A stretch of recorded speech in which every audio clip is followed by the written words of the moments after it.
Je vous présente les intervenants et intervenantes de notre première table ronde qui s'intitule « De l'école à l'entreprise, lutter contre le sexisme ».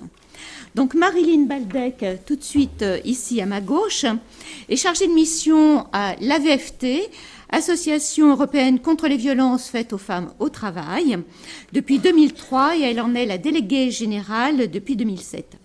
Dans ce cadre, elle intervient dans les procédures pénales et prud'homales de victimes de violences sexuelles au travail. Elle sensibilise et forme également les acteurs, les actrices et les institutions concernées, que ce soit des inspecteurs du travail ou inspectrices, des syndicalistes, des médecins du travail, etc. Elle analyse aussi les politiques publiques de lutte contre les violences faites aux femmes et porte, au titre de son association, des propositions de réformes législatives. Elle a coordonné la réalisation de 2 ouvrages qui sont parus en 2009 et 2011. Le premier, Violences sexistes et sexuelles au travail, guide à l'attention des employeurs, en 2009, et la deuxième édition qui vient tout juste de sortir, Violences sexistes et sexuelles au travail, faire valoir vos droits. Donc il s'adresse davantage aux salariés.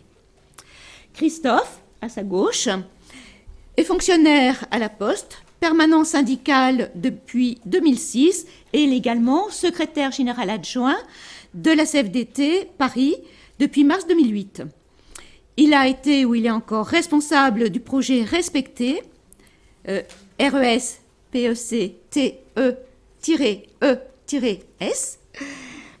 je précise, subventionné par le Conseil régional d'Île-de-France, qui est un projet de prévention des violences sexistes et sexuelles au travail. Il nous dira en quoi cela consiste. Il est titulaire du DU, le diplôme interuniversitaire de Paris 3 et 2006, Égalité des chances, et son sujet de mémoire était la prise en charge syndicale des violences sexuelles et sexistes. La CFDT à l'épreuve, en 2008. Il est actuellement en Master 2 de sciences politiques à Paris 1 et il a soutenu son mémoire le mois dernier sur l'investissement de la CFDT dans la construction européenne. Voilà. Alors, tout de suite, à ma droite, Danielle Kergoat, je ne sais pas s'il faut encore la présenter, sociologue, directrice de recherche émérite au CNRS. Elle a créé le GEDIST, le groupe d'études sur la division sociale et sexuelle du travail, devenu maintenant le CRESPA-GTM. Alors, je passe la définition. Premier laboratoire français travaillant centralement sur le genre.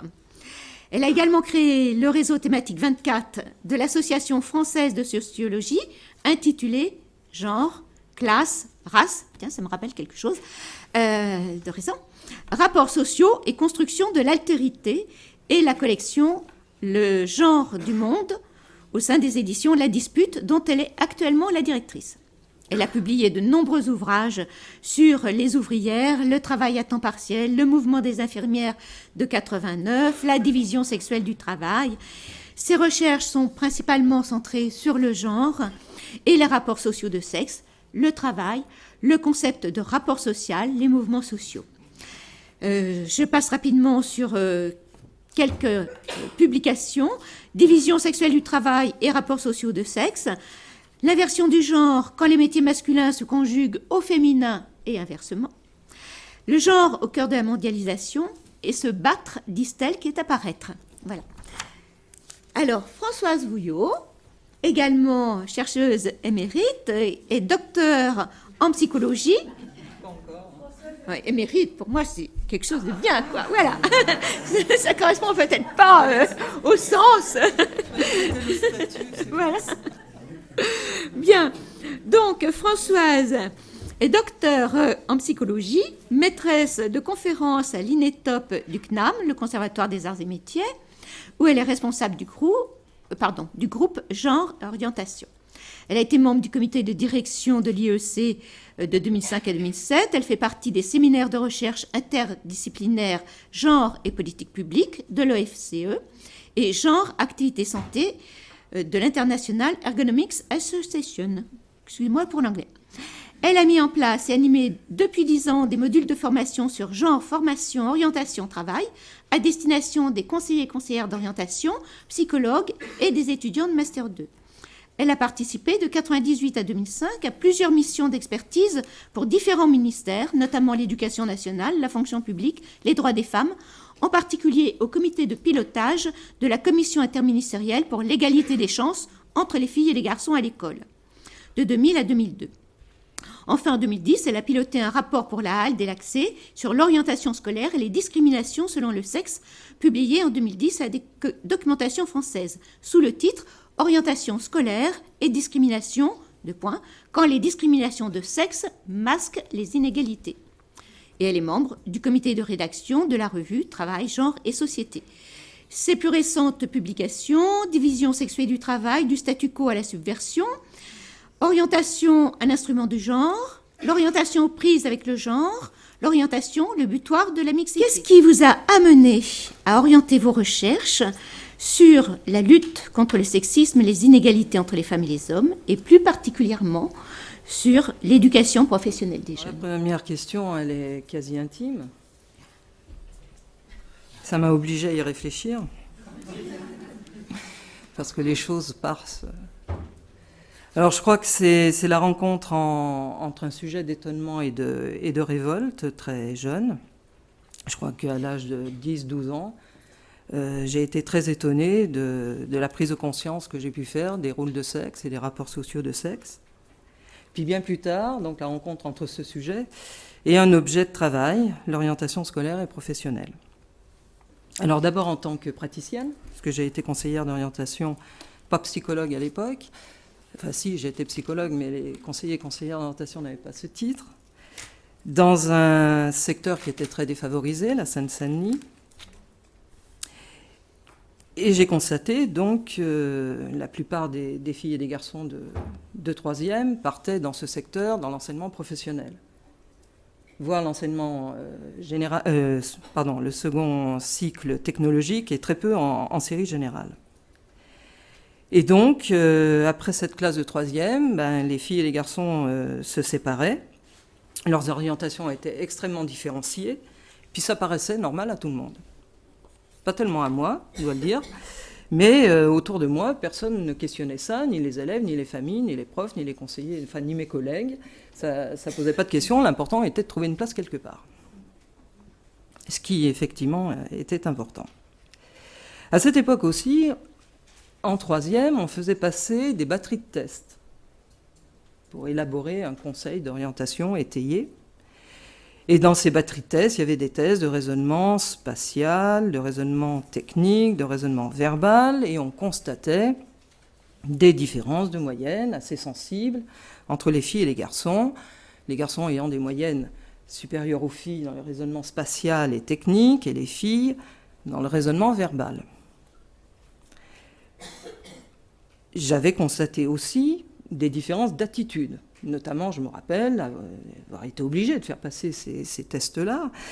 Et quand on distribuait le cahier du test de raisonnement technique, les filles, d'emblée, et très consensuellement parlant, disaient « c'est pas pour nous, on n'y comprend rien », c'est-à-dire nous les filles, c'est pas pour nous les filles, et nous, on n'y comprend rien. Comme mon projet professionnel à moi était de faire de la recherche, c'est-à-dire que l'orientation, j'y suis arrivée de manière un petit peu, je ne veux pas dire opportuniste, mais par opportunité. Au fond, j'aurais pu se porter sur autre chose. Il se trouve que ça s'est tombé sur l'orientation. Alors, comme mon projet de recherche à moi, mon projet professionnel à moi était de faire de la recherche, j'ai pris ça comme objet de recherche dans un premier temps. Et quand je dis ça, c'était comprendre pourquoi les filles avaient ce rejet du support, on va dire, de questions qui ont à voir avec la technique, et comment se faisait-il qu'elle ait des résultats en moyenne moins bons que les garçons dans ce type d'épreuve. Donc j'ai commencé par de la recherche, on va dire, un petit peu cognitive, sur la construction des aptitudes, de la représentation spatiale, qui est mise en jeu dans le raisonnement technique, et voir déjà si l'éducation, mais là je m'intéresse à l'éducation parentale, familiale, avait une influence là-dessus. On ne faisait pas du genre à l'époque, ça ne se disait pas, et ça ne me traversait pas l'esprit. J'ai fait un peu, comme tout le monde à cette époque-là, de la variable sexe. J'étais dans un laboratoire de psychologie. Je suis rentrée après avoir été conseillère pendant 4 ans dans un laboratoire de recherche de psychologie différentielle. Donc il y avait 3 grandes variables, l'âge, le sexe et la CSP.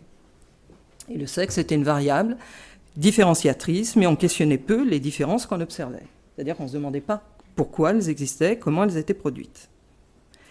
Donc ça, c'est venu un petit peu plus tard, d'interroger donc ces différences et puis de centrer effectivement mes travaux de recherche, non plus sur la construction des aptitudes à la représentation spatiale, mais sur l'élaboration des choix scolaires et professionnels des garçons et des filles.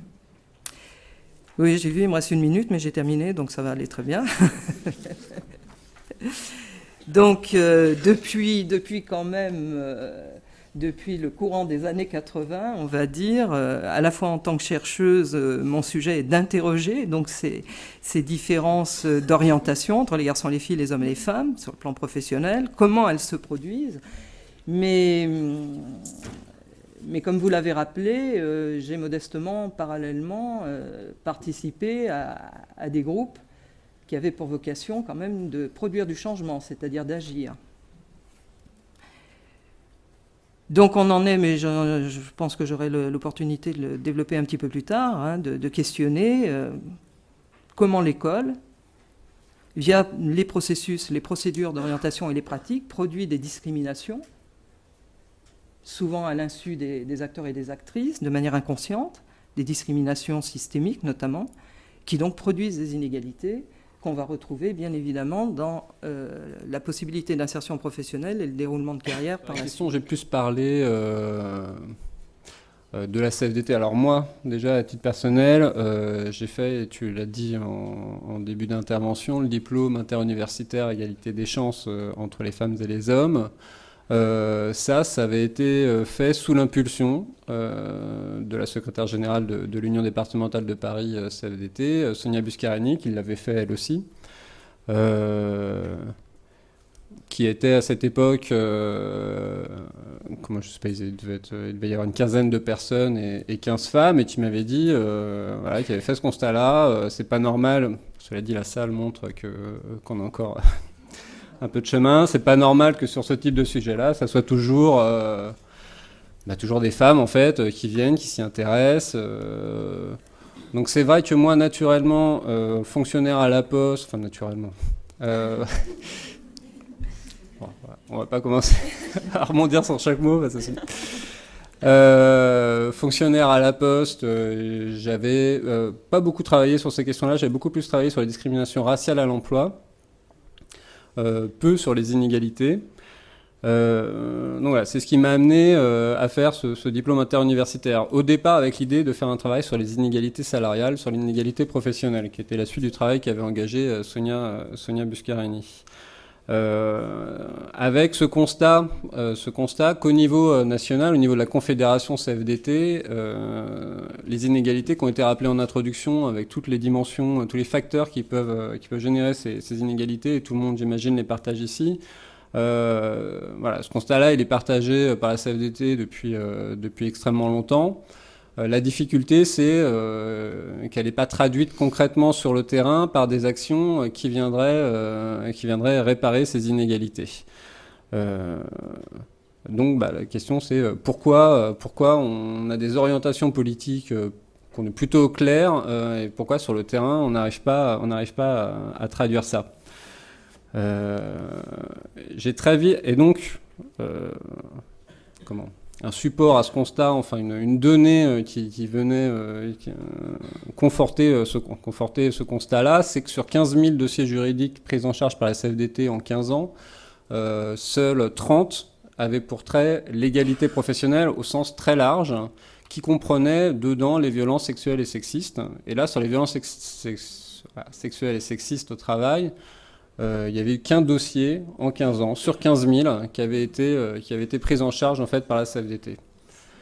Donc, par la CFDT, mais j'imagine par les... Alors, j'ai étudié la CFDT, donc là, ça va un peu stigmatiser, mais j'imagine en fait que c'est un peu la même chose pour toutes les organisations syndicales.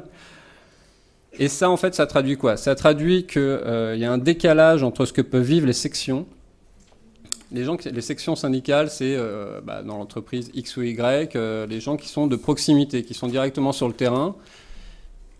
Déjà Waouh. Ah, ça y est, je suis troublé. Le décalage, en fait, entre ce que peuvent vivre les sections, il faut travailler dessus. Puis c'est ce qui fait, en fait, que les sections ne mettent pas en place, c'est que les victimes d'inégalités salariales, et posez-vous la question, vous, est-ce qu'à un moment, vous êtes interrogé sur ce que vous gagnez, vous, sur ce que gagne votre voisin? Est-ce que vous êtes allé voir dans le lieu de votre travail la section ou l'entreprise ou le syndicaliste ou X ou Y pour lui poser cette question-là? C'est-à-dire que les études sont incontestables et sont incontestées. Il y a effectivement des différences de salaire très nettes entre les hommes et les femmes. Simplement, quand on va dans le concret, au cas par cas, les femmes vont très rarement voir, sans plaindre, entre guillemets, je n'étais pas des pierres sur ce terme-là, vont rarement voir nos sections. Ce qui fait que nos sections syndicales, les syndicalistes, on a beau leur faire des formations, on a beau leur demander de travailler sur ces questions-là, on a beau avoir des politiques et des lignes politiques claires et fortes sur ces questions-là, ils n'embrayent pas sur le terrain puisque ce n'est pas un sujet sur lequel on va les voir. Et c'est très dur quand on n'a pas le rapport de force, c'est-à-dire le nombre avec nous, de travailler sur un sujet. Alors j'ai pas le temps puisqu'il me reste plus qu'une minute, mais donc le lien je l'ai fait. Je prends juste 10 secondes pour dire que ce constat-là qu'on a sur les inégalités salariales, on le fait aussi sur les violences sexuelles et sexisme. De toute façon, Marilyn va prendre le relais là-dessus. Et c'est pour ça que j'ai fait que le mémoire en fait que j'ai fait dans le cadre du DIU. Je l'ai fait sur les violences sexuelles et sexistes qui, au contraire des inégalités, est très peu étudié dans le monde syndical et très peu prise en charge. Démarrer au départ, c'est le problème des stéréotypes de genre, en fait.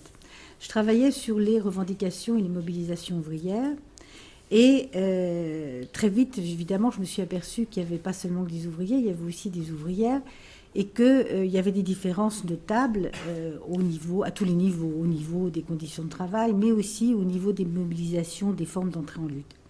Et il n'y avait à ce moment-là aucun appareillage théorique pour penser ces différences.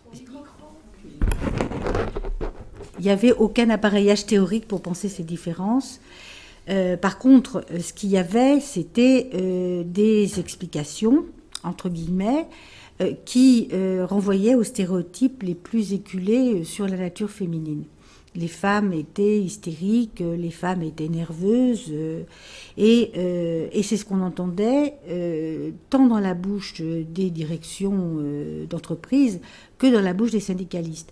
Catherine Tégère raconte comme ça que la première étude que le laboratoire de Wissner a conduit sur le travail des femmes dans l'électronique, ça a été à la demande de syndicalistes, de la CFDT d'ailleurs, et que cette demande était très amusante d'une certaine manière dans sa formulation, parce que c'était, oui, elles ont l'air d'avoir des conditions de travail, tout de même elles sont assises, ces femmes, toute la journée, à côté de nous, sous-entendu, elles sont assises toute la journée et elles se plaignent beaucoup, et elles ont des crises de nerfs et on ne comprend pas, est-ce que vraiment il y a des problèmes de conditions de travail ou est-ce que, sous-entendu, c'est dans la tête des femmes. Autre anecdote pour vous montrer le genre de choses qu'on ne comprenait pas. Quand je dis on, bien sûr, c'est les hommes. Je pense à une usine de la Thomson, c'était dans les années 80, où il y a une crise de nerfs. Alors c'est le truc classique, il y a une crise de nerfs et ça déclenche un processus de mobilisation. Les filles débrayent, elles descendent dans la cour, il pleuvait ce jour-là. Et le chef du personnel descend pour les raisonner, parce que tout de même, un débrayage pour une crise de nerfs, ça lui semblait un peu démesuré.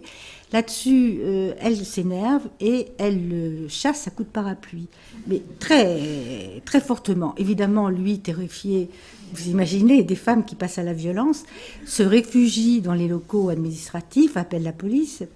Et elles, pendant ce temps-là, absolument furieuses, se mettent à sortir leur rouge à lèvres et taguent toutes les voitures de l'encadrement. Voilà, alors ça c'est le type même de mobilisation, le type même d'action que les hommes syndicalistes ne comprenaient pas. Je ne parle même pas des directions d'entreprise, vous imaginez bien. Donc il fallait s'atteler à penser les choses autrement, d'autant que c'était comme François, ça suscitait beaucoup de ma part, et pas que de ma part, mais ça suscitait beaucoup de colère aussi, hein, cet aveuglement, ces stéréotypes, parce que on entend, quand on vous dit les femmes sont hystériques et nerveuses et je ne sais quoi encore, on entend moi je suis hystérique, nerveuse, etc. Et c'est pas rien d'entendre ça. Donc c'est une vraie violence aussi sur la chercheuse et pas seulement sur les personnes qu'on est censé étudier. Est-ce qu'il me reste du temps ? 1 minute et demie. Bon, c'est comme ça que j'ai été amenée à rencontrer la sexuation des métiers, des qualifications, et que j'ai contribué à forger le concept de division sexuelle du travail. Alors, je vais en dire 2 mots de ce concept, parce que je pense qu'il est vraiment extrêmement utile pour penser et les stéréotypes, et pour penser l'égalité, et plus généralement le problème de l'égalité dans le travail. Donc c'est un concept qui a des principes structurels forts qui ne changent pas. Il y a le principe de séparation, il y a les métiers d'hommes, il y a les métiers de femmes, sachant que les uns et les autres changent complètement d'une société à l'autre, d'une part, et d'autre part, il y a le principe hiérarchique, un métier d'homme est toujours mieux payé qu'un métier de femme. Bon, ça c'est ce qui est stable dans la division sexuelle du travail, et puis par ailleurs, il y a les modalités de la division sexuelle du travail. Alors, on l'a très bien vu tout à l'heure, hein, à quel point c'est labile, c'est mobile, ça change au niveau du temps. Donc, on voit bien comment cette division sexuelle du travail est organisée par les rapports sociaux de sexe et repose sur une définition du travail. Alors là, je pense qu'on aura à y revenir dans le courant des débats. Une définition du travail qui ne se limite pas au travail salarié, mais qui inclut travail salarié et travail domestique, travail productif, mais aussi travail reproductif, y compris dans la production physique des enfants.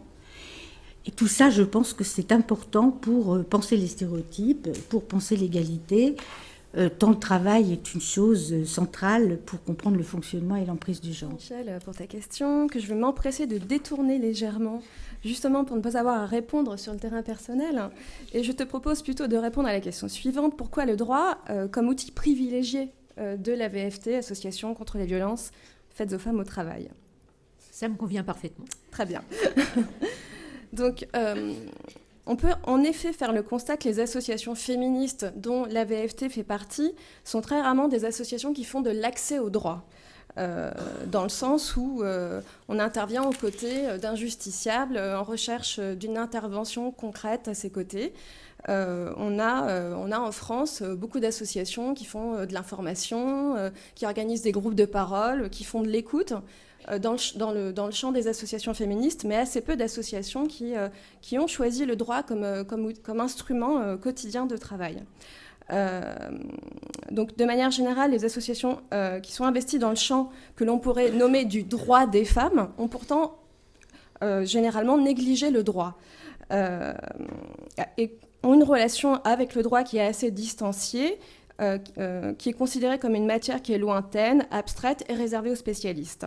D'ailleurs, en France, on n'a pas de tradition de critique féministe du droit.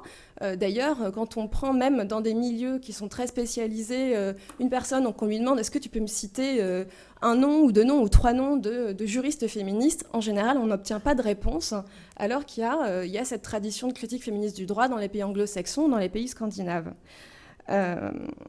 Alors, cette distanciation des féministes avec le droit peut aussi avoir des fondements idéologiques, au motif que le droit serait ou est, je pense qu'on peut le mettre directement à l'indicatif, un instrument bourgeois conçu par des dominants pour leur propre usage, et il ne serait donc pas cohérent d'y avoir recours en tant que féministe. Pour vous donner un exemple, j'ai eu vent de ce que dans un groupe féministe breton, dans lequel un militant avait sexuellement agressé une militante, il a été décidé au sein du groupe que cette question serait réglée en interne, c'est-à-dire en obtenant des excuses du militant, puis en l'excluant du groupe, mais en lieu et place d'une plainte pénale pour des faits qui relevaient bien de la justice pénale et qui étaient suffisamment graves pour justifier qu'il y ait une procédure pénale. Donc là, on passe plutôt par un jugement des pairs et on exclut le droit du règlement de cette violence. Donc dès sa création, la VFT a choisi le droit comme instrument privilégié, même si ce n'est pas son unique outil, précisément pour le faire changer en fonction des réalités des personnes qui font appel à nous. Et dont nous avons la charge de défendre les intérêts. Donc des femmes, dans l'immense majorité, victimes de violences sexuelles, quand ces violences ont lieu dans les relations de travail. Donc nous avons aussi choisi de manier cet outil de manière privilégiée pour être légitime à le critiquer. Et donc de l'utiliser, y compris devant les tribunaux, en nous constituant partie civile aux côtés des victimes dans les procédures pénales et en intervenant volontairement à leur côté dans les procédures prud'homales. Et donc c'est un outil qui est utilisé à l'association en conscience de ses limites, et donc avec la plus totale lucidité sur ce qu'on peut en faire et ce qu'on ne peut pas en faire. Pouvez-vous nous dire en quelques mots nous faire un état des lieux de vos recherches actuelles ? C'est difficile de choisir. J'aurais pu vous présenter par exemple la campagne qu'a menée la VFT pour la modification du délit de dénonciation calomnieuse, une action qui a été couronnée de succès puisqu'on a obtenu à la fois une réforme législative et la condamnation de la France pour une rédaction d'un délit pénal qui était très dangereuse pour les victimes de violences sexuelles qui étaient condamnées pour dénonciation calomnieuse si elles n'obtenaient pas gain de cause devant les tribunaux. Mais j'ai préféré vous présenter une action qui est toujours d'actualité. C'est celle que nous menons pour obtenir un droit efficace en matière de harcèlement sexuel. Et donc une réforme législative de la définition du harcèlement sexuel. Alors bref, retour historique. Donc, la VFT, l'association qui est à l'origine du vote des lois qui répriment le harcèlement sexuel en France. Donc j'insiste sur le fait que l'association est à l'origine du vote des lois et pas du contenu de la loi, qui est aujourd'hui, de notre point de vue, encore extrêmement indigent, puisque, en dépit de plusieurs modifications depuis 1992, date de... Il y a presque 20 ans maintenant, date à laquelle le législateur a doté la France de dispositions relatives au harcèlement sexuel. Aujourd'hui, ce droit n'est toujours pas effectif et accessible pour les victimes de harcèlement sexuel. Alors, je vais prendre un seul chiffre. Il date de 2009, c'est la date de parution du dernier annuaire de la justice qui nous indique qu'en 2009, il y a eu 78 condamnations en France pour harcèlement sexuel, ce qui est évidemment extrêmement négligeable par rapport à l'étendue de cette réalité, et même si on considère les enquêtes les plus restrictives sur l'étendue du harcèlement sexuel. Alors, depuis 1992, la VFT analyse le droit du harcèlement sexuel et l'application qui en est faite pour démontrer qu'il était ineffectif. En 2005, la VFT avait rédigé une proposition de loi en s'appuyant largement sur le droit communautaire qui, lui, propose une définition plus effective et une vraie définition du harcèlement sexuel, proposition qui est restée lettre morte. Au moment des travaux de transposition de cette fameuse directive européenne qui comporte un article sur le harcèlement sexuel, nous avons été longuement auditionnés, entendus dans nos revendications qui sont également restées lettre morte puisque le Code du travail et le Code pénal sont restés inchangés sur ces questions-là. En avril dernier, le plan global triennal de lutte contre les violences faites aux femmes 2011-2013 a été présenté, prévoit des actions en matière de lutte contre les violences faites aux femmes au travail et lutte contre le harcèlement sexuel. Et, je cite, prévoit d'évaluer la possibilité d'harmoniser les dispositions législatives relatives au harcèlement sexuel. Donc je vous laisse apprécier l'engagement d'une telle formulation. Donc on n'y est pas tout à fait. Aujourd'hui, on envisage, plutôt que de compter sur une mobilisation des politiques publiques qui ne viennent pas, de continuer à utiliser le droit pour que ça change, et notamment à l'avenir d'envisager de soulever l'inconstitutionnalité du délit pénal de harcèlement sexuel, puisqu'aujourd'hui la définition du harcèlement sexuel est assez sibylline. On nous dit que le harcèlement sexuel, le Code pénal nous dit que le harcèlement sexuel, c'est le fait de harceler dans le but d'obtenir des faveurs de nature sexuelle, ce qui n'est pas une définition, puisqu'on nous dit que harceler, c'est harceler. Donc, de notre point de vue, ça s'oppose à un principe fondamental du droit pénal qui s'appelle le principe de la légalité des délits et des peines, qui a notamment comme corollaire le fait que le droit pénal doit être strictement défini pour être strictement appliqué par les juges. Et aujourd'hui, le flou de ce texte, donc cette absence de définition, est absolument préjudiciable aux victimes, puisque les magistrats en font ce qu'ils veulent, et que, comme vous le savez probablement, la magistrature n'est pas un corps très, très révolutionnaire en matière de droits des femmes. Et aujourd'hui, ce délit cette rédaction sert surtout à déqualifier des violences sexuelles plus graves dès lors qu'elles sont produites au travail. Sur ces 78 condamnations que je mentionnais, quand on examine les faits qui ont servi de fondement à leur condamnation, on se rend compte qu'ils auraient dû être poursuivis sous le chef d'agression sexuelle, voire même parfois de viol. Et donc c'est cette définition qu'il faut réformer, et avec donc un nouvel outil juridique qu'on va tenter d'actionner, qui est donc la question prioritaire de constitutionnalité. Très rapidement, deux recherches. La première, c'est sur le problème des qualifications, parce que je pense que c'est un exemple paradigmatique de la division sexuelle du travail, et que c'est ça qu'on m'a demandé. Alors, quand on compare ouvriers-ouvrières, quand on comparait il y a 30 ans, quand on compare maintenant, c'est la même chose, ça n'a pas bougé. Ça a bougé à la marge, mais ça n'a pas bougé sur le fond. Quand on compare ouvriers-ouvrières, on s'aperçoit que, rien d'étonnant d'ailleurs, c'est normal, entre guillemets, que les ouvrières, quelle que soit leur qualification, sont plus souvent à la chaîne, sont moins payées, sont plus sous contrainte de temps, etc., etc.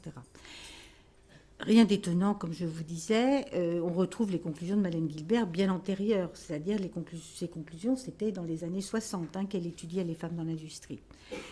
Donc ça n'a pas changé. Mais ce qui est étonnant, c'est lorsqu'on compare non plus les ouvrières aux ouvriers, mais quand on compare des ouvrières spécialisées non qualifiées, des ouvriers spécialisés non qualifiés, donc, à des ouvrières, elles, professionnelles.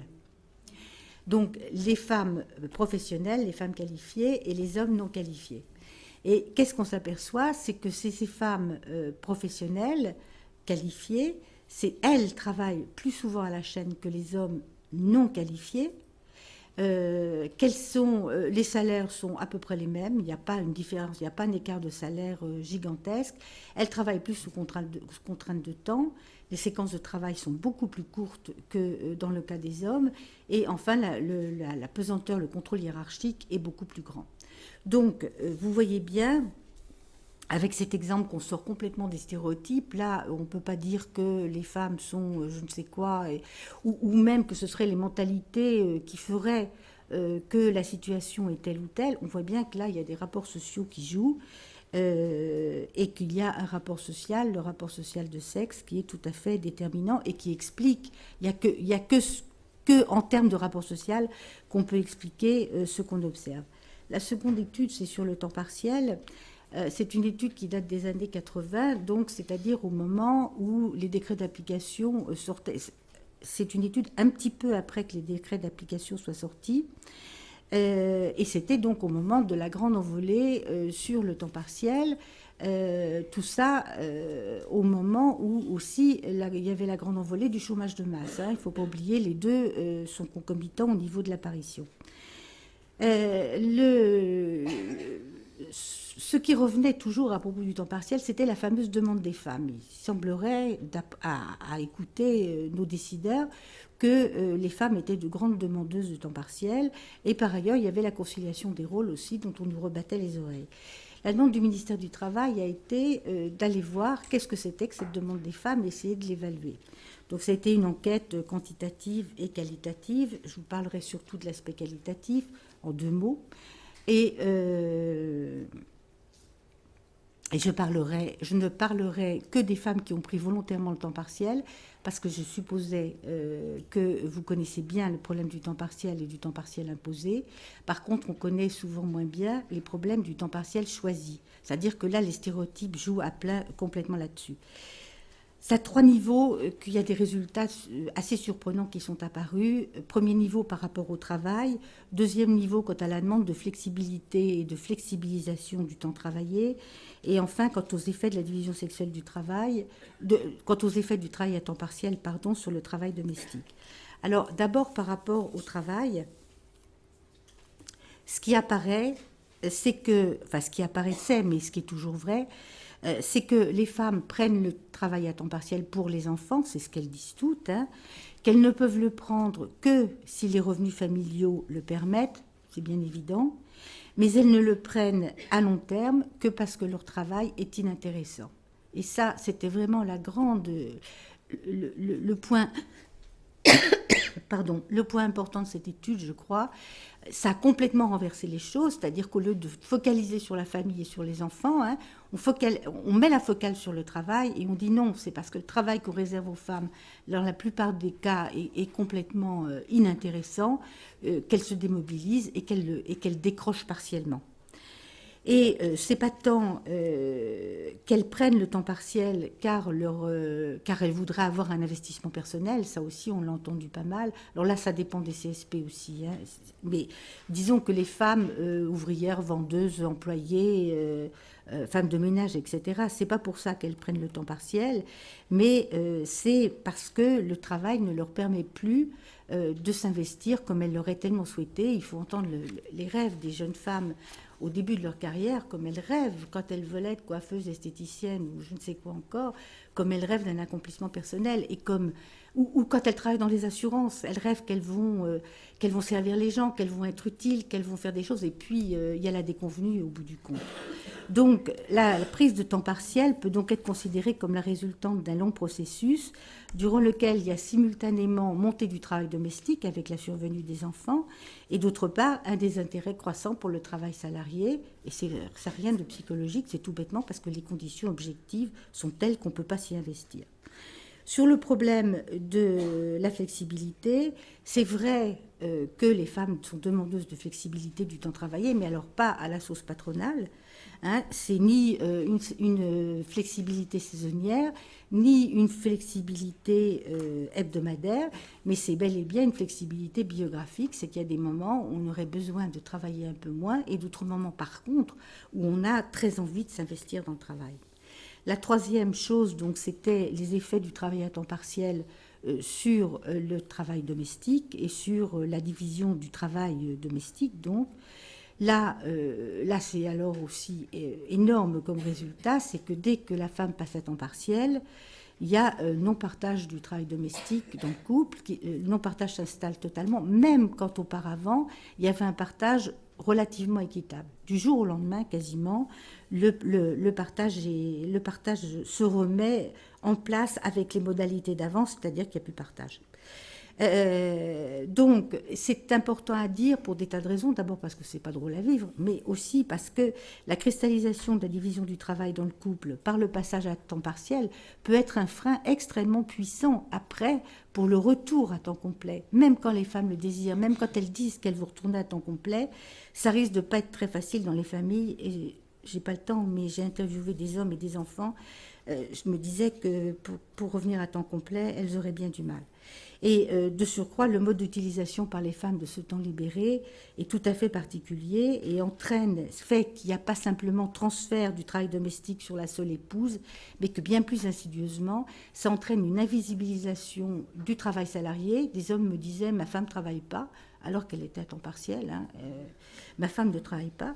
Donc invisibilité croissante du travail salarié et pour ne pas parler de l'invisibilité, alors là, totale du travail domestique, évidemment, il n'existait pas, puisqu'elle faisait le travail pour quand le mari ou les enfants ne sont pas là. Alors peut-être, avant d'y répondre directement, rappeler, si c'était nécessaire, sur la question de l'orientation, que les ratios sexes, la comparaison de la taux de présence des filles et des garçons dans les différentes filières, sont toujours très déséquilibrés.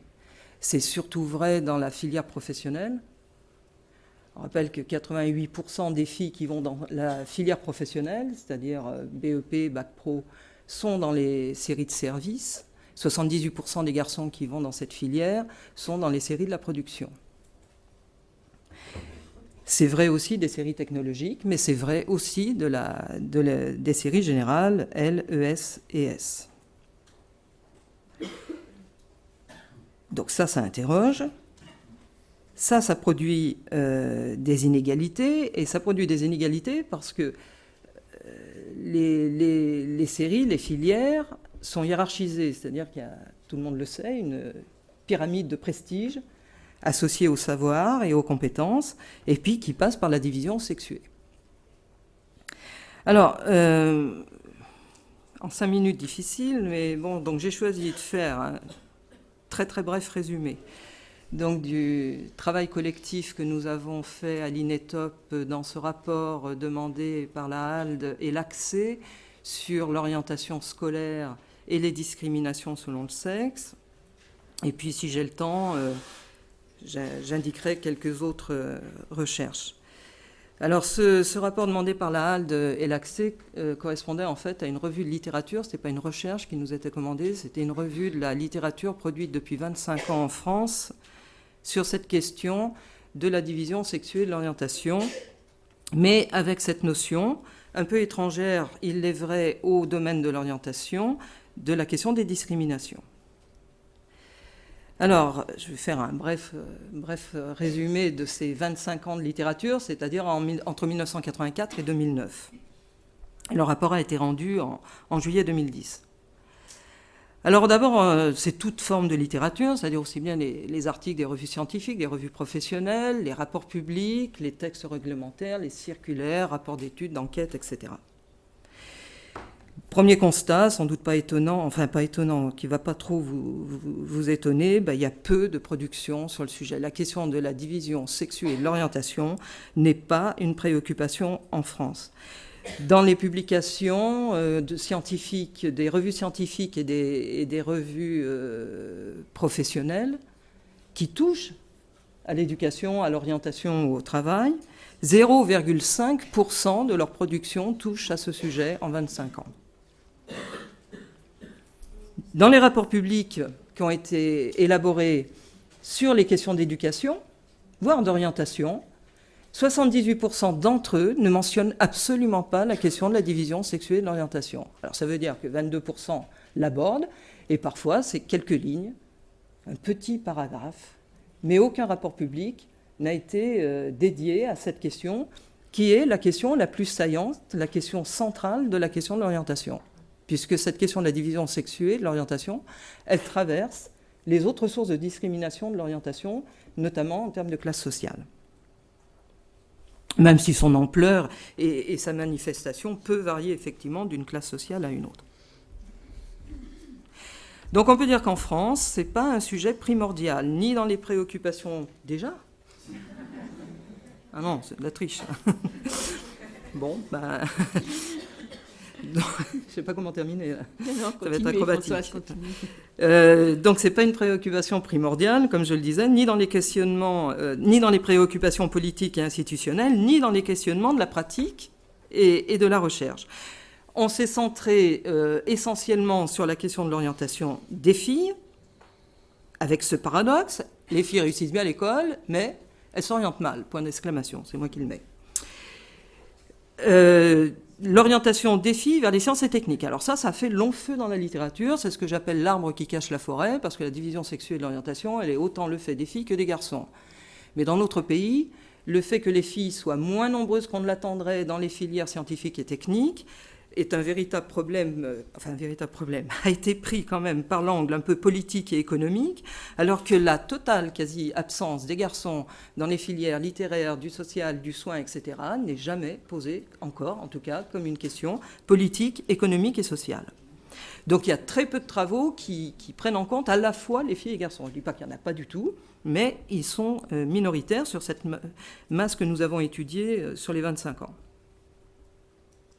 Les garçons sont encore plus résistants que les filles à transgresser les normes de sexe. Ce qu'on a constaté aussi dans cette revue de littérature, c'est qu'on focalise beaucoup sur la question des conduites d'orientation. Or, je rappelle rapidement, l'orientation, c'est toujours une politique, c'est des procédures, c'est des pratiques et des conduites. On focalise sur le quatrième volet, qui non des moindres, bien évidemment, mais c'est-à-dire on se demande comment les gens font pour s'orienter. Pourquoi les filles vont-elles pas là où il faudrait, où on aimerait qu'elles aillent, pour caricaturer à peine. En focalisant ainsi sur les conduites d'orientation, on occulte, on évite de se poser des questions sur le rôle des politiques d'éducation en la matière de l'orientation, sur le rôle des procédures et sur le rôle des pratiques et des outils qui produisent des discriminations, donc des inégalités, et qui sont des vecteurs de cette division sexuée de l'orientation. Il y a un aveuglement total, là. C'est d'ailleurs pour ça qu'on a fait remarquer dans notre rapport que le terme de discrimination est totalement absent du lexique courant du champ de l'orientation. Il y avait un travail qui avait été fait, une étude sur la prise en charge des violences sexuelles et sexistes au travail par les équipes syndicales CFDT, des préconisations à la fin et surtout un constat qui était fait, c'était que les victimes ne s'adressaient pas aux organisations syndicales pour X raisons. Une des raisons, c'est que si on organisait une réunion de délégués syndicaux, il y aurait une proportion inverse dans la salle entre les hommes et les femmes. C'est une des raisons, mais pas la seule. Donc le travail qui était... Alors les victimes ne s'adressent pas aux sections syndicales et aux militants dans les entreprises. Donc les militants d'entreprise ne considèrent pas que c'est forcément un sujet et non pas... que c'est pas en tout cas le sujet le plus important. Et ainsi de suite. Donc les victimes ne montrent pas, ne font pas de prévention, ne font pas de sensibilisation à l'intérieur de l'entreprise sur le harcèlement sexuel, sur le fait de pouvoir venir les voir, sur l'utilisation des leviers juridiques. Marine en a parlé, dans le Code du travail, il y a une obligation de prévention du harcèlement sexuel par l'employeur qui n'est absolument pas mise en œuvre. Alors évidemment, l'employeur a une grosse responsabilité là-dessus. Les sections syndicales, et nous, on en a aussi une énorme, c'est de ne pas lui demander de les mettre en œuvre. Donc tant que ce travail-là sera pas fait, les victimes continueront à ne pas venir nous voir. Donc, ce qu'on a mis en place sur les préconisations de ce travail et de cette étude, c'était la sensibilisation des équipes pour qu'elles mettent en place. Alors déjà pour leur signifier cette réalité pour lesquelles elles sont pas forcément en phase. Moi, notamment sur mon milieu professionnel, j'ai certainement été témoin d'harcèlement sexuel et en tout cas de blagues sexistes et donc de violences sexistes au travail. J'étais facteur. J'étais facteur, je dis pas ça pour stigmatiser les facteurs, mais pour resituer. Il y a des écrits de tout ça après ça. Mais donc voilà, ça devait arriver. J'ai jamais travaillé, pourtant militant syndical, jamais travaillé sur ces questions-là. J'ai dû être témoin. Donc le fait d'aller voir les sections syndicales, pour nous, c'était extrêmement important, que ce premier travail devait être fait de prévention et de sensibilisation des équipes syndicales. Aller les voir, leur expliquer ce qu'est la réalité, le nombre d'agressions sexuelles qu'il y avait par jour, le nombre de viols sur le lieu de travail qu'il y avait par jour. Le harcèlement sexuel, qu'est-ce que ça recouvre? Est-ce qu'on peut ou pas laisser passer les affichages, les calendriers pornographiques dans les vestiaires, les mails qu'on reçoit par quarantaine par jour sans considérer que c'est du harcèlement sexuel? Est-ce que ça en est ou est-ce que ça en est pas? Est-ce qu'on doit réagir? Voilà, tout ça. Ça, c'est toute la partie en fait sur laquelle on n'a pas besoin d'attendre d'avoir des victimes. Et puis après, par rapport aux victimes de harcèlement sexuel, d'agression sexuelle, c'est se montrer, y compris quand on est un homme, attentif à cette question-là. Et ça passe d'une part par des affichages dans l'entreprise. On a des affiches qui sont toutes faites. Donc ça, c'est le dispositif, parce que je n'ai pas donné le nom, Respecter. Ah mais tu l'avais donné en introduction. C'est ce qu'on a commencé, ce qu'on a mis en place, il y a 2 ans, qui est un projet subventionné par le Conseil régional qui s'appelle Respecter EES, et qui vise justement, à travers ce projet-là de prévention et de sensibilisation, on anime des sensibilisations et des formations, en co-animation généralement avec l'association La VFT. Et ça permet, dans l'idéal, après une journée de formation, à nos équipes, quand elles reviennent dans l'entreprise, de mettre en place des actions de prévention dans l'entreprise. Au regard de vos recherches, est-ce que vous constatez néanmoins des évolutions positives ou négatives et quelles recommandations ou quelles préconisations feriez-vous pour qu'on puisse avancer plus vite, mieux vers plus d'égalité? Les évolutions dans les choix d'orientation, il y en a eu. Oui, enfin, ça dépend à partir de quand on recherche l'évolution. Il y en a eu, on sait par exemple que depuis 10 ans, les filles ont un peu changé leurs orientations, notamment dans les séries générales. C'est-à-dire elles vont moins qu'elles n'y allaient à une certaine époque pour investir plus la filière S. Il faut rappeler que c'est la filière où elles vont le plus, contrairement à une idée reçue. Et la filière qu'elles choisissent le moins dans les séries générales, c'est la filière L. Mais si 84% des élèves de L sont des filles, c'est pas parce que les filles y vont, c'est parce que les garçons n'y vont pas du tout. Ça, il faut toujours le rappeler. Toujours se demander, quand un ratio sexe est déséquilibré, à qui la faute. Elles vont plus en médecine, elles vont plus dans les études de droit. Enfin, je ne veux pas égrener des statistiques que sans doute tout le monde connaît, puis qui prennent sur mes 5 minutes. Il faut savoir quand même qu'à l'heure actuelle, que ce soit dans certaines enquêtes, enfin études qu'on a menées à l'INETOP ou ailleurs, à l'IREDU de Dijon, auquel je pense, les garçons sont toujours que 5% environ à s'envisager dans une orientation que d'aucuns jugent encore atypique de sexe, et pour 11% des filles. Puis ça bouge pas beaucoup. Donc oui, des évolutions avec des reconfigurations de ségrégation au sein des études de droit ou de médecine. On sait que les garçons et les filles ne vont pas exactement dans les mêmes spécialités. Donc l'équilibre en termes de ratio sexe semble difficile à obtenir. Voilà. Dès que les uns sont là, les autres s'en vont, ou réciproquement. Alors au niveau des préconisations, ça c'est un peu compliqué, mais on pourrait dire quand est-ce qu'on passe à l'action. J'ai une petite parenthèse qui va me prendre sur mon temps, mais tant pis, je la fais. J'ai retrouvé par hasard, parce que je cherchais un cahier sur lequel écrire, et j'ai trouvé un cahier où il y avait quelques feuilles décrites seulement, et je me suis aperçu que c'était des notes que j'avais prises en 2001, à un colloque qui avait eu lieu à Gif-sur-Yvette, organisé par le CNRS, qui portait sur l'égalité des hommes et des femmes, des filles et des garçons. C'était affligeant, non pas ce qui se disait à l'époque, mais ça m'a fichu un coup au moral, parce que je me suis dit, mais au fond, je repars à ce colloque-là après-demain, et c'est à peu près les mêmes questions qu'on se pose. Donc, il semblerait, moi ce que je dirais, c'est qu'on sait ce qui ne va pas, on sait sur quoi il faudrait agir, on sait comment il faudrait agir, encore faut-il le vouloir, c'est ce que écrivait Nicole Mosconi il y a déjà quelques années, le veut-on vraiment? Alors, je ne crois pas.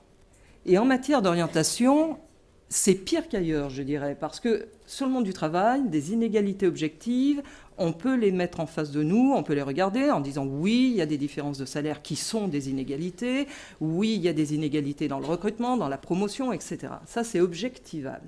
Mais en matière d'orientation, on est sur l'idée qu'en fait, les sujets choisissent relativement librement leur orientation. D'ailleurs, la procédure le veut ainsi, puisqu'on demande d'abord aux familles d'émettre un vœu d'orientation auquel le conseil de classe va répondre.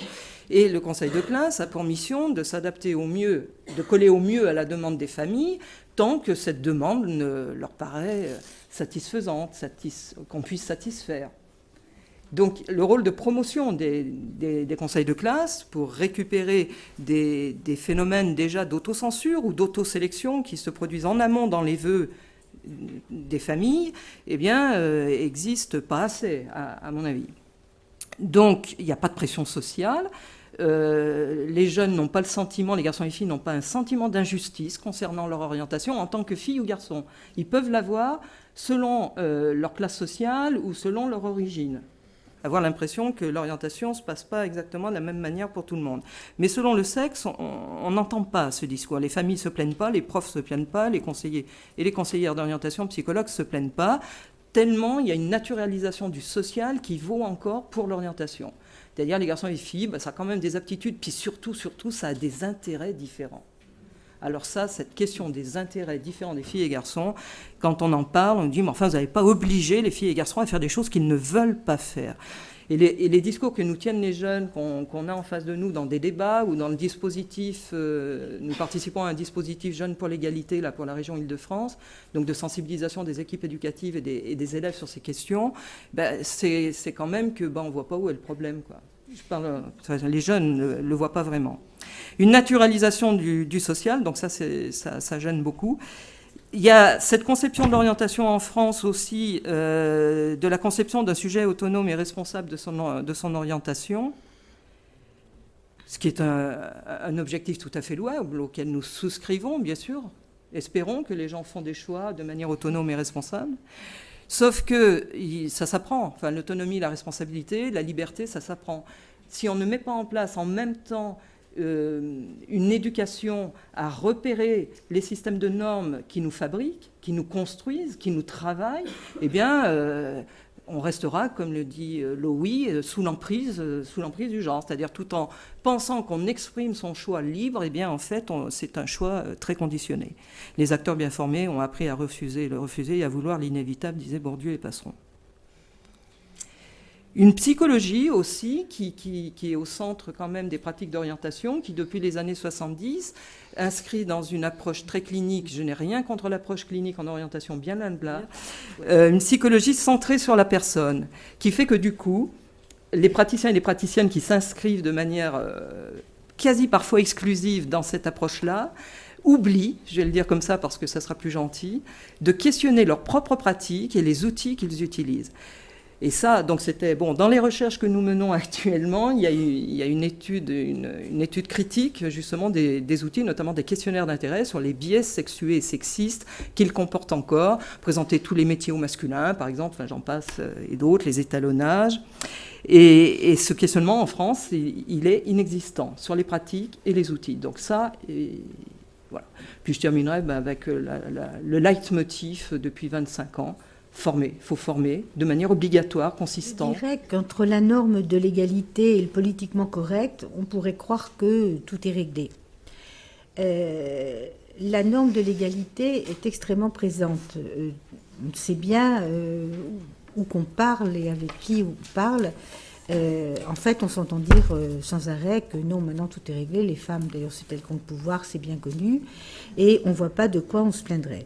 Et par ailleurs, plus sérieusement, la norme de l'égalité, quand on interviewe des jeunes garçons et filles, enfin jeunes hommes et femmes plutôt, sur le partage des tâches ou sur les responsabilités dans le travail, le fait de travailler, etc., la norme de l'égalité règne en maître.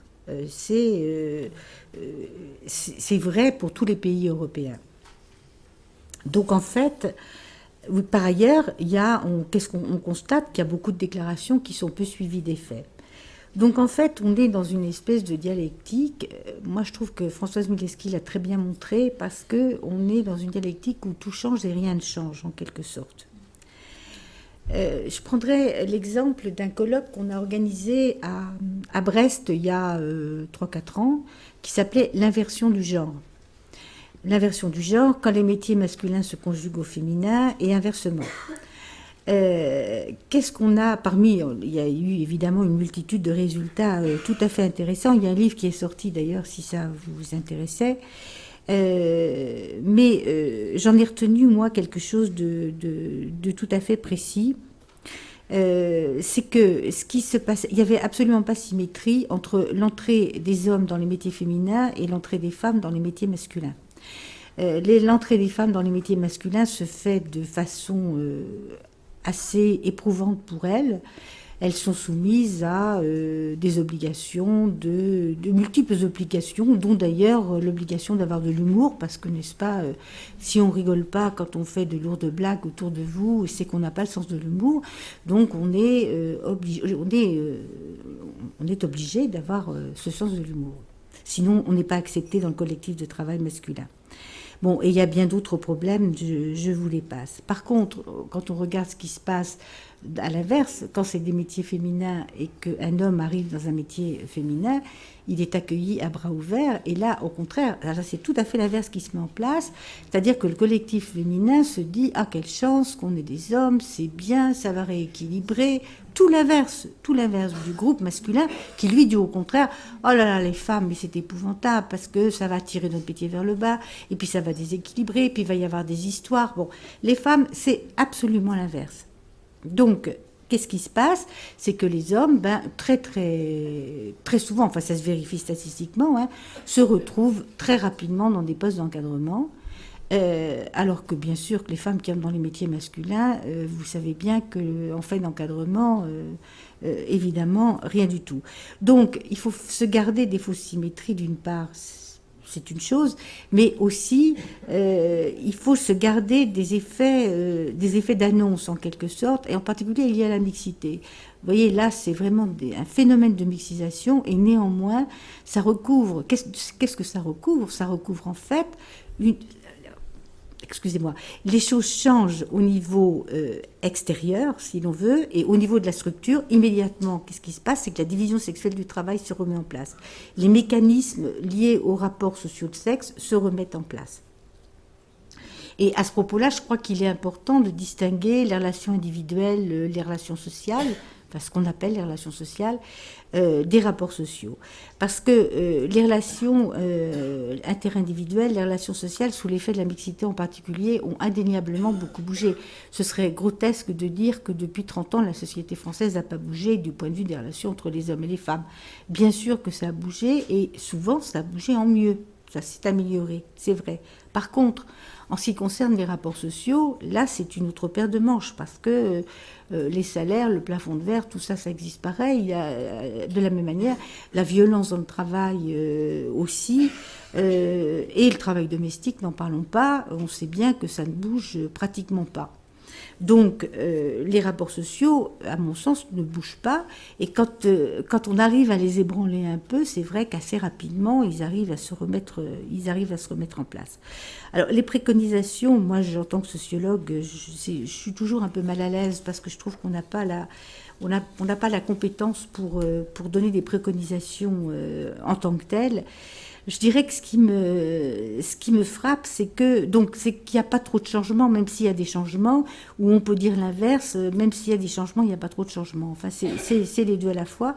Et quand on pense au premier ministère du droit de la femme, qui s'appelait ministère des droits de la femme, de Roudy, dans les années 81-86, qu'on regarde ce que ce ministère a tenté de faire, c'était tout à fait intéressant.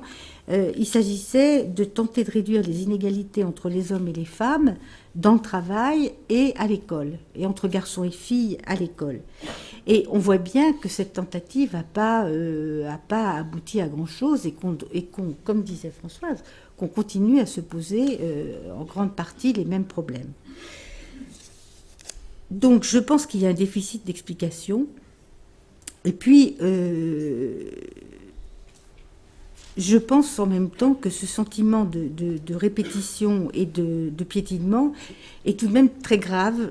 Il faudrait qu'on s'interroge dessus, dans la mesure où la situation objective, elle, a profondément changé. Encore une fois, comme François nous l'a montré. Donc je dirais trois choses. En dehors des actions ciblées sur l'égalité, il faut parler des hommes aussi. Ça, on n'en parle pas assez, je trouve. On parle des filles, de la réussite scolaire des filles. On parle des ghettos féminins. On parle de l'orientation des filles. On parle de la filière professionnelle des femmes. On parle de l'insertion des femmes dans les métiers masculins. Et dans tout ça, où sont les hommes, on n'en parle pas assez. La deuxième chose, bien sûr, c'est les mouvements sociaux, c'est la nécessité d'agir, la nécessité de se battre pour obtenir des changements, des politiques publiques, nécessité de protester vigoureusement contre les insuffisances de ces politiques. Et puis enfin, moi, quelque chose qui me tient à cœur, ce serait une campagne sur le travail domestique. Là, j'ai jamais compris pourquoi Roudy n'avait pas mis ça en place, parce que tout de même, c'était un moment où des choses bougeaient, il y avait l'éventail des possibles qui s'était réouvert.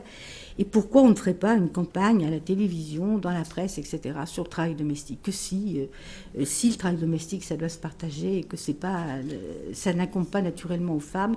Et je pense vraiment que ce serait un verrou. Alors, ça servirait pas, il sauterait pas avec une campagne télévisée. Je suis pas naïve à ce point-là, mais ça aiderait tout de même à discuter un peu dans les chaumières. Une petite transgression juste avant, juste en disant que c'est pas là que je parle pas, c'est pas la parole et la position officielle de la CFDT. Sur là-dessus, je connais pas. Je pense que sur les inégalités professionnelles en termes de préconisation. La transparence des salaires, ce serait la transparence et l'affichage des salaires, ce serait un énorme pas en avant, puisque c'est ce à quoi moi en tout cas je me suis heurté en tant que militant. Et ce que je disais en introduction au départ, et puis là-dessus on stigmatise personne, mais le fait que personne ne vienne ronchonner sur des salaires plus bas que d'autres, c'est qu'on ne connaît pas forcément le salaire de son voisin, que ça se dit pas, que quand on le connaît on n'a pas envie de donner le nôtre. Enfin, une deuxième transgression, c'est pour se redéprimer aussi, en dehors du canon de notes de 2001, je le montre de 2001 sur les choses qui n'ont pas évolué. J'ai retrouvé ce bouquin-là qui avait été écrit en 79, Travailleuse, combat pour une libération, c'est la CFDT qui avait sorti ça, c'était en 79. Je le montrerai à Marine tout à l'heure. On peut changer juste la date en fait, et puis c'est bon. Hein, c'est exactement. On peut le reprendre. Voilà. Ça c'était juste pour le côté nos futurs, mais sinon il y a des choses qui évoluent plutôt pas mal avec le projet. On a sensibilisé. Alors déjà, il y a pas mal de sections syndicales qui s'intéressent quand même aux inégalités, parce que là j'ai brossé un tableau un peu noir, mais voilà, je vois dans la salle il y a notamment Air France et puis. Une représentante voilà, qui a travaillé sur ces questions-là. Donc c'est pas non plus les organisations syndicales qui boudent complètement le sujet. Sur les violences sexuelles et sexistes, sur les préventions et sur les actions de sensibilisation, on a touché environ 1500 personnes, 1500 militants et militantes, mais aussi des militants qui sont venus, alors par moments au piège sur le titre. Enfin, on essaye de faire... ça évite d'avoir des salles complètement... mais voilà, ou sur les formations, quand on a des sections syndicales, quand on oblige un peu, quand on force à une journée de formation, quand je pense à la Massif où ils étaient 20 et c'était moite-moite, hommes-femmes. Voilà, on arrive à à faire des formations d'une journée plutôt satisfaisante. Enfin, quand on co-anime, on se déplace aussi à l'intérieur des entreprises. Au sein des sections, dans les conseils syndicaux, c'est une instance politique au sein des sections d'entreprise et au sein des entreprises de la CFDT. Alors après, c'est très difficile de mesurer en fait les évolutions qu'il peut y avoir suite à ça. On sent notamment des interventions qu'on a faites l'année dernière et on voit un tract sortir la semaine dernière. C'est-à-dire qu'il y a 1 an de décalage entre le moment où on est intervenu, mais très bien. Enfin, je veux dire, c'est un peu long. Si ça pouvait être un peu plus court, ce serait pas mal. Mais c'est difficile de savoir quelle trace on a laissé. C'est un peu comme ce type de journée-là. Quelle trace ça laisse dans les esprits et qu'est-ce que ça peut donner ensuite. C'est-à-dire quand on se souvient, ah oui... Bon, toujours est-il que l'Union départementale de Paris est plus saisie qu'avant sur plus saisie parce qu'on ne l'était pas du tout, donc c'était moins, on aurait trouvé du pétrole. Donc là, en fait, un peu plus saisie qu'avant sur les questions des violences sexistes et sexuelles par les équipes. Ce qui était assez rarissime dans la première année est devenu plus régulier dans la deuxième, c'est-à-dire il y a des équipes syndicales qui nous demandent d'intervenir, c'est plus nous qui sommes obligés de faire le forcing pour venir, c'est l'inverse, et ça c'est plutôt un signe très positif.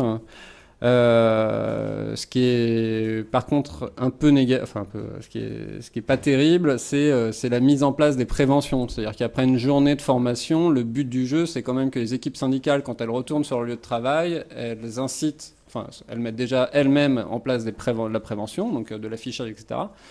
Et qu'elles demandent à l'employeur, via des instances qui existent, comité hygiène et sécurité, conditions de travail, les questions déléguées du personnel. Dans le comité d'entreprise, il y a aussi des biais sur l'égalité pro.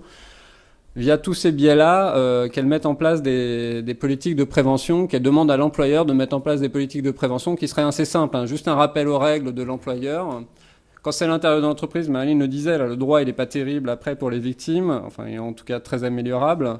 Donc le mieux, c'est encore de ne pas avoir de victimes. Et à l'intérieur des entreprises, on a vraiment ce pouvoir-là. Si l'employeur a une parole forte, c'est-à-dire de non-tolérance à l'intérieur de son entreprise, et qu'il le dit tout simplement, qu'il le dit pas à l'article 68 du règlement intérieur, mais qu'il le dise oralement, haut et fort, dans notre entreprise, on ne tolérera pas ni les blagues sexistes, ni les... encore moins évidemment le harcèlement sexuel et encore moins l'agression. Enfin bref, on ne tolérera pas dans notre entreprise ces attitudes-là, comme on ne tolère pas le racisme, on ne tolérera pas chez nous le sexisme. Les endroits où c'est fait, il n'y en a pas beaucoup, mais les endroits où c'est fait, ça fonctionne et ça s'arrête. On constate des évolutions, oui, dans tous les sens, en positif, en négatif, ça dépend de quel champ on parle. Pour cette réponse-là, moi, je vais me limiter à la question du harcèlement sexuel, même s'il faut rappeler que les femmes peuvent être et sont victimes au travail de toutes les violences dont elles peuvent et sont victimes à l'extérieur du travail, de harcèlement sexuel, d'agression sexuelle, de viol. Elles peuvent même être victimes de violences conjugales au travail quand elles travaillent dans des entreprises familiales. Alors, en matière pénale, donc c'est-à-dire quand il s'agit de mettre en cause la responsabilité de l'auteur des agissements litigieux, alors l'évolution des dernières années, je ne peux pas dire autre chose que de dire qu'elle est catastrophique. Puisque aujourd'hui, on assiste à une véritable dépénalisation du harcèlement sexuel. C'est-à-dire qu'aujourd'hui, le vrai harcèlement sexuel, donc qui n'est pas confondu avec des agressions sexuelles, donc des infractions pénales plus graves, aujourd'hui ne fait l'objet d'aucune politique pénale du parquet, n'est jamais poursuivi. Le maintien du délit de harcèlement sexuel dans le code pénal a pour unique fonction, a une fonction bien précise que j'ai déjà dite, c'est de déqualifier des violences plus graves, de la même façon que le délit d'agression sexuelle sert massivement à correctionnaliser des viols. Voilà en quelques mots sur le plan pénal.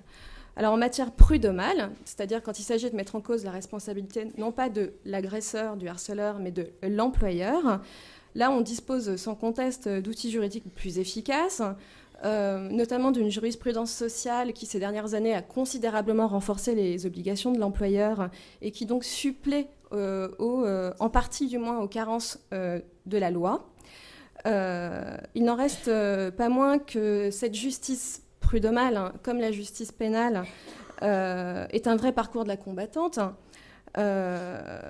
Et notamment toujours dans cette histoire de rapport au droit, alors sous forme d'anecdote, lors de ma dernière audience prud'homale devant le Conseil de prud'homme de Paris, alors que en représentant l'intervention volontaire de la VFT, je rappelais les textes applicables, la présidente du collège employeur m'a interrompue en disant le droit, vous savez, le droit, on s'en fiche, en fait, devant le Conseil de prud'homme.